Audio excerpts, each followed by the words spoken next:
Assalamualaikum warahmatullahi wabarakatuh. Izin memperkenalkan diri, saya Siti Homsah, perwakilan kelompok 7 mata kuliah Ilmu Dakwah. Pada kesempatan kali ini, kami dari kelompok 7 diberikan kesempatan untuk mempresentasikan hasil diskusi kami yang berjudul Metodologi Pendekatan Dakwah. Di mana pada kelompok 7 ini terdiri dari 5 orang peserta. Yang pertama yaitu saya, Siti Homsah, yang kedua Rohyati, yang ketiga Ratu Yeni, yang keempat Ratu Anissa, dan yang kelima adalah Rosita. Dari hasil diskusi kami tentang metodologi pendekatan dakwah, terdapat beberapa rangkuman materi kami, yaitu pertama yaitu definisi pendekatan dakwah, yang kedua metode dan teknik dakwah, dan yang ketiga adalah strategi dan taktik dakwah. Dari ketiga materi tersebut akan dipaparkan oleh beberapa teman saya. Langsung saja untuk tentang definisi pendekatan dakwah. Pendekatan dakwah adalah titik tolak atau sudut pandang kita terhadap proses dakwah. Syahudi Siraj mengutarakan 3 pendekatan dakwah, yakni pendekatan budaya, pendekatan pendidikan, dan pendekatan psikologis.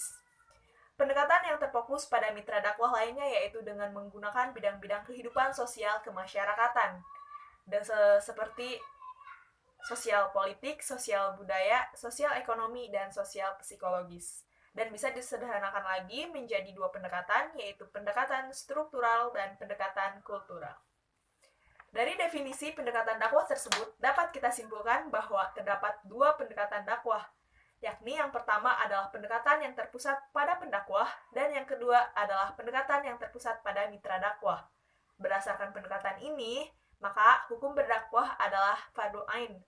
Artinya, setiap muslim wajib berdakwah sesuai dengan kemampuannya masing-masing. Kedua adalah metode dan teknik dakwah. Metode dakwah merupakan cara-cara sistematis yang menjelaskan arah strategi dakwah yang telah ditetapkan. Terdapat 6 metode dakwah. Yang pertama, metode ceramah. Yang kedua, metode diskusi. Yang ketiga, metode konseling. Yang keempat, metode karya tulis, yang kelima metode pemberdayaan masyarakat, dan yang keenam adalah metode kelembagaan. Selanjutnya yaitu teknik dakwah. Dalam metode ceramah terdapat 3 teknik dakwah. Yang pertama yaitu teknik persiapan ceramah, yang kedua teknik penyampaian ceramah, dan yang ketiga yaitu teknik penutupan ceramah.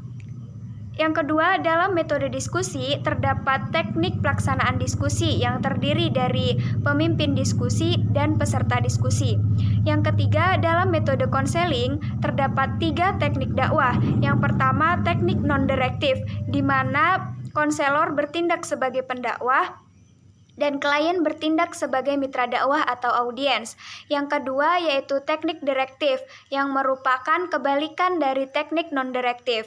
Yang ketiga yaitu teknik eklektik yang merupakan perpaduan dari teknik non-direktif dan teknik direktif, di mana konselor atau pendakwah secara fleksibel menggunakan kedua teknik tersebut sesuai dengan masalah dan situasi konseling yang sedang berlangsung.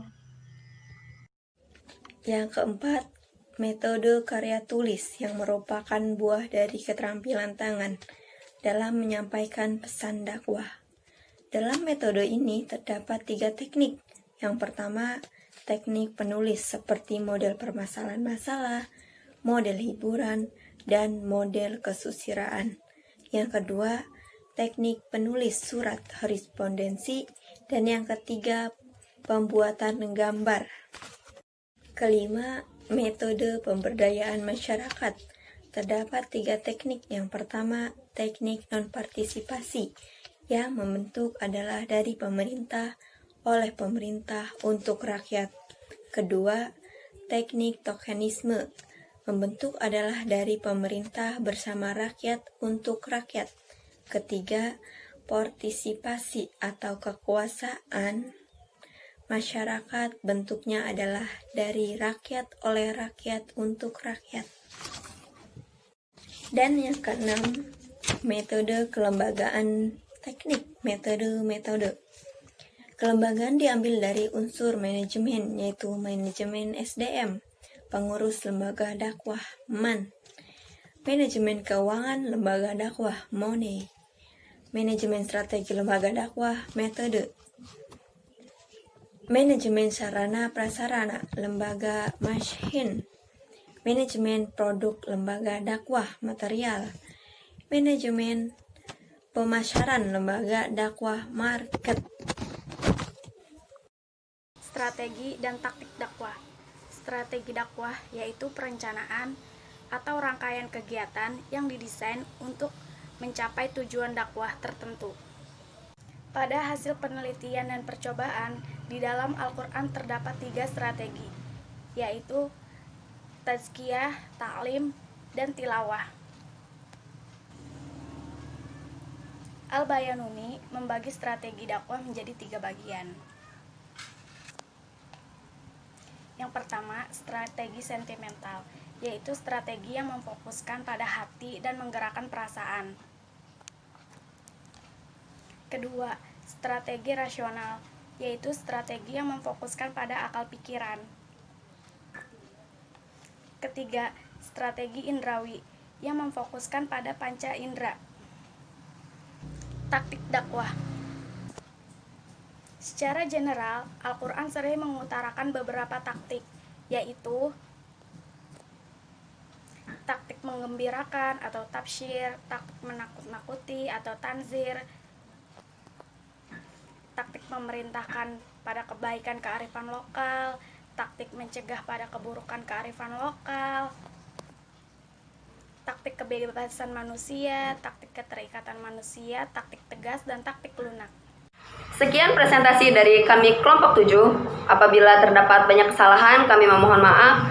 Kritik dan saran dari teman-teman semua dengan senang hati sangat kami terima. Kurang dan lebihnya kami mohon maaf.